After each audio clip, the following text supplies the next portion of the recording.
Joy Reid, very upset by the Supreme Court's decision to get rid of affirmative action in college admissions. And Joy Reid's upset because she says without affirmative action, she never would have gotten into Harvard.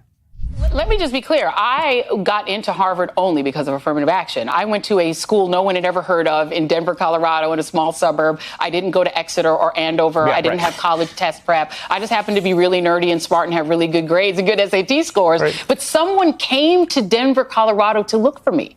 A Harvard recruiter flew to Denver, and I met up with her at the Village Inn restaurant and did a pre-interview to get to pull me into Harvard. I was pulled in, and the schools like Harvard and Yale that I got into affirmatively. Yes. And it was literally not saying we're going to take an unqualified person and put them in Harvard. Yes. We're going to take a very qualified person who we would never know existed and put them in Harvard. That's how I got there. That's how Ketanji got there. That's how Justice Jackson, I should say. Justice Jackson got there. I didn't know that Joy Reid had gone to Harvard, and this explains that.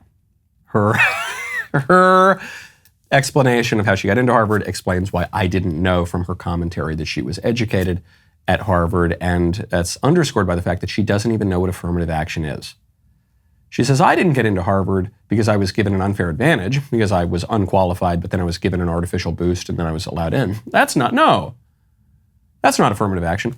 Yes, it is. That is what affirmative action is. Affirmative action is you have two students. One is white, one is black. Let's say they have the same test scores. The black person gets in, the white person doesn't.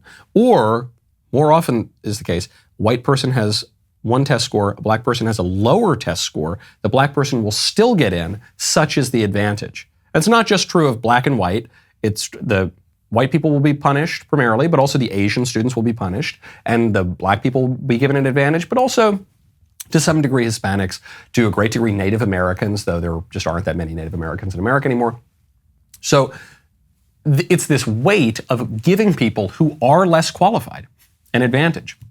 She says, no, affirmative action just means that Harvard discovered that Denver exists. You think Harvard University didn't know that Denver exists? Yeah, oh wow. Ever since affirmative action was passed into law, listen, fellows of Harvard College, we've discovered there's a state called Colorado. Did you know that? And now we're going to send emissaries out there to find people. No, what are you talking about? What on earth are you talking about? Colleges have always recruited people.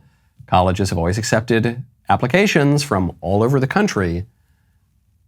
If Joy Reid got into Harvard because she had a perfect SAT score and she was valedictorian of her class and she was really a seriously highly educated, highly intelligent, qualified person, a lot of big ifs over here, then she didn't get in because of affirmative action. She got in based on her strength and qualifications. If maybe she didn't have that perfect SAT score, and I don't know what her SAT score was. If maybe she wasn't the valedictorian of her class, if maybe she wasn't as qualified as other people, then she did get in because of affirmative action. And she might say, well, it's good. I damn well want to get into Harvard, and it's good for me to get in for X, Y, and Z reason. Okay, maybe she can make somewhat convincing arguments. But the flip side of that is that someone who was more qualified did not get in because she was given that advantage. You can't have an unfair advantage for one person without an unfair disadvantage for another person. If you liked the sound of that, you are going to love the taste of Magic Spoon even more. With Magic Spoon, you can say goodbye to bland, sugary cereals and experience breakfast like never before, packed with high-quality ingredients and flavors that you already know and love, like cocoa, fruity frosted, and peanut butter, which is very, very tasty. Magic Spoon will take your breakfast game to new heights. My producer, Ben Davies, can't stop talking about how much he loves Magic Spoon's peanut butter cereal. To which I say, hey, you jerk, stop stealing the peanut butter cereal from the office and let me have it instead. But he loves it. He really likes it. So I figure I'll throw the guy a bone. He can have the box of peanut butter. I'll save myself for the other.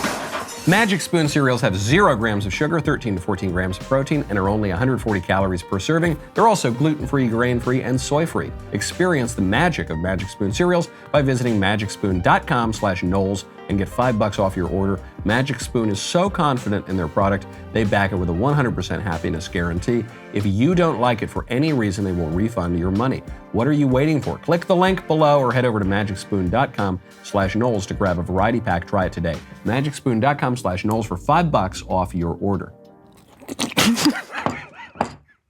Is the GOP racist? This is the charge from the libs for the last forever. And they're still keeping it up. Jen Psaki making this claim on MSNBC. So lately I've been noticing the reemergence of a very old GOP playbook that harkens back to President Richard Nixon's infamous Southern strategy. During his campaign for president in 1968, the Republican Party made a concerted effort to reach white Southerners who used to vote for Democrats by playing to their fears of African Americans and the civil rights movement. And it worked. By pitting one group of Americans against another, the GOP successfully managed to split off Southern whites from the Democratic Party. Now, decades later, the right wing is reviving that same playbook, this time with Muslim Americans and trans people. Hear me out here. The GOP is trying to recruit Muslim Americans, a community that makes up less than 2% of the U.S. population, against another tiny marginalized group of Americans, transgender people. Hold on. Where's my pen? I got to write that down. What a fresh insight. GOP racist, Southern strategy. Good grief. I mean, if this is what Jen Psaki is bringing to her role at MSNBC, they might as well just play reruns of Rachel Maddow. Rachel Maddow actually is much more interesting than these lesser commentators. They might as well play reruns of, I don't know, Lawrence O'Donnell or Chris Hayes or Chris Matthews. It's all the same nonsense. You could go back to an episode of MSNBC from 2006. They'd be saying the exact same nonsense that Jen Psaki is saying here. The GOP, they're splitting off, they're doing it with the GOP doesn't need to split Muslims off of the LGBT community, okay? Muslims don't need Republican politicians to do that. Muslims, it turns out, have their own beliefs. They're real people. They have intellect. They have will. They have a vision of the world that is not your vision, Jen Psaki and the liberals. And much as you might like to dominate their vision and suppress their vision and substitute out their understanding, their 1,400-year-old understanding of human nature in the world for your much newer vintage of liberalism, you don't get to do that. That's probably not going to happen.